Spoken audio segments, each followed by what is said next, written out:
Namaskar, this is Mrs. Neela Kalyan Jagdade, and we're discussing the different types of folds, wherein we've studied already what is an anticline, what is a syncline. We've studied what is a symmetrical fold, asymmetrical fold, what is a overturned fold, what is a recumbent fold. Yes, and there's one more fold that should be mentioned, or there are several folds, but one more that should have been mentioned earlier. That is what is anticlinorium and synclinorium. Okay, anticlinorium. Okay, and synclinorium, obviously the name is similar to anticline and syncline, so it is same. Yes, so if you are talking about anticline and syncline, anticline is like this, syncline is like this. Yes, so this is an anticline, this is an anticline, this is a syncline. Yes, what is anticlinorium? Anticlinorium is when there are several small folds on a larger anticline. Okay, there are small anticlinal folds on a larger anticline. That is what are the anticlinal fold, or when there are several folds, small folds.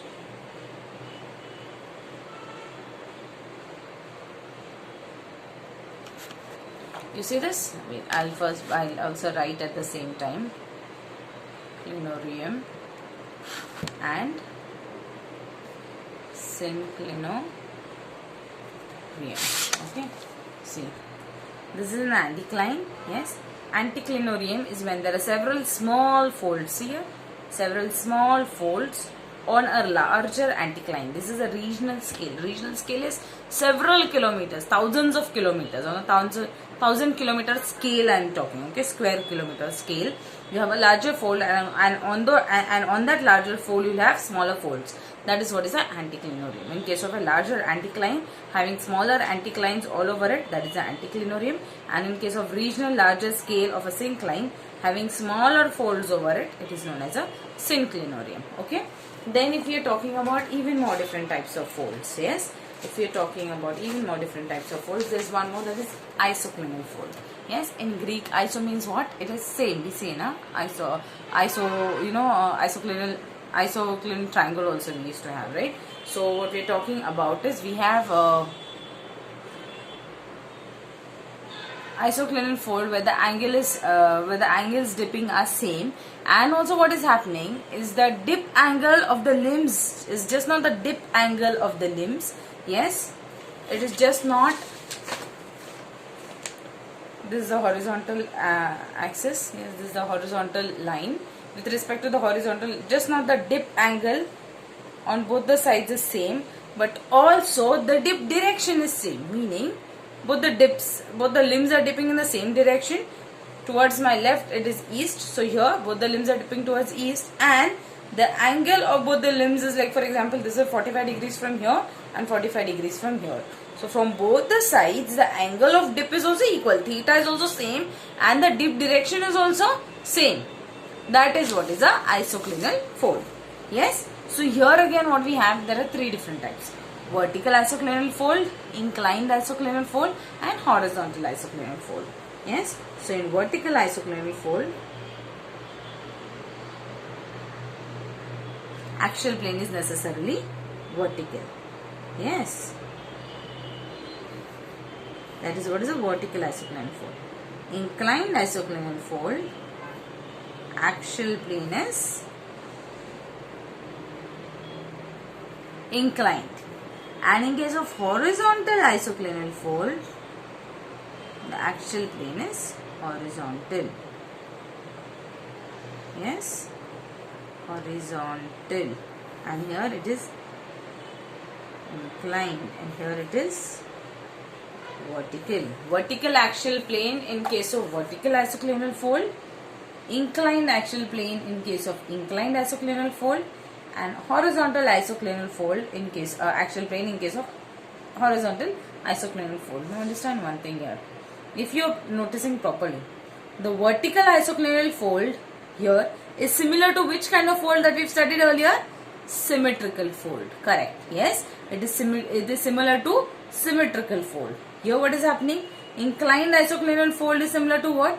It is almost similar to overturned fold. Yes, and here what is happening? Overturned.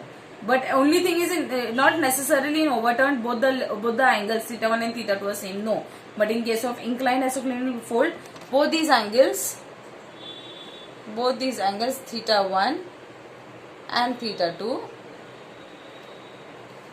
here. Theta 1 has to be equals to theta 2. Yes, here also theta 1. In all the cases, theta 1 is equal to theta 2 because these are all isoclinal folds. Okay. Theta 1 and theta 2. Theta 1 is equals to theta 2. Theta 1 is equals to theta 2. These are all isoclinal folds. Yes. Here. Here now, and now what is happening? This fold is similar to which fold? Horizontal isoclinal fold is similar to which fold? It is similar to recumbent fold, where the axial plane is horizontal and the two limbs. Which limbs? The normal limb, which is on the upper side, and the reversed limb, which is on the lower side in case of recumbent fold. Yes, yes. The recumbent fold and horizontal isoclinal fold are one and the same. Okay, almost same. Yeah. So that was isoclinal fold. Then if we are talking about different types, that is chevron fold. We have something known as CHEVRO in chevron fold, where you have pointy, exactly, see this fold, where you have pointy crest. The crest is highly sharp and the trough is also highly sharp, and it's just not the crest and trough, it is also the limbs. They are very straight, completely straight kind of. Okay, so it is this apex. Okay, the crest is very sharp and the trough is also very sharp in case of chevron folds. And if you're drawing figures, you may draw like this. Chevron folds. Questions can be define what is chevron fold, or questions can be for 5 marks. They can ask what is an isoclinal fold.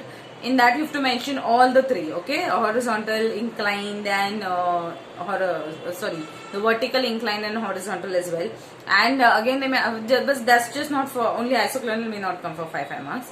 They may ask two different kinds of combination of any two different types of folds for 2 marks. But please remember, necessarily figures, images, correct images with correct labeling mandatory. It is very good in all the subjects you do that. It is really good because your teacher knows that yeah, this person has understood whatever he or she is writing.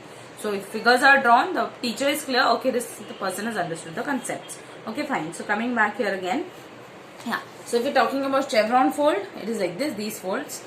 Trough, the crest and the trough both are sharp with correct exact limbs.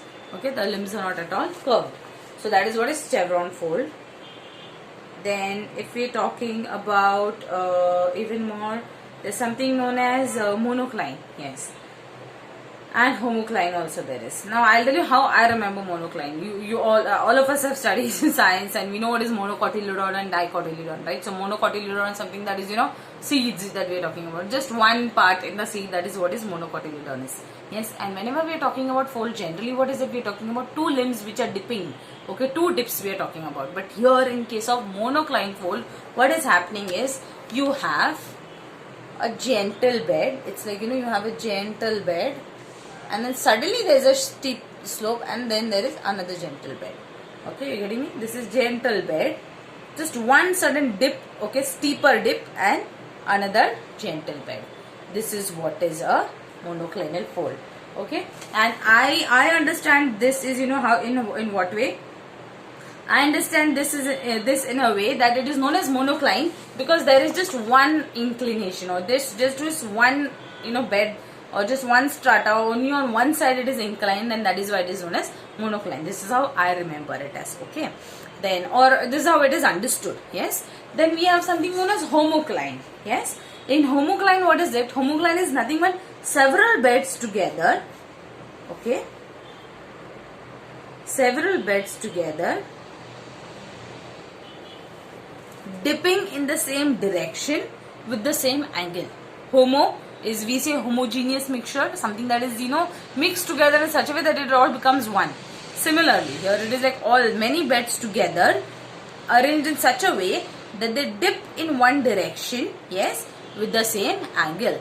That is what is a homocline. Yes, so we will stop here for now, and we'll further discuss again several different types of folds. Thank you.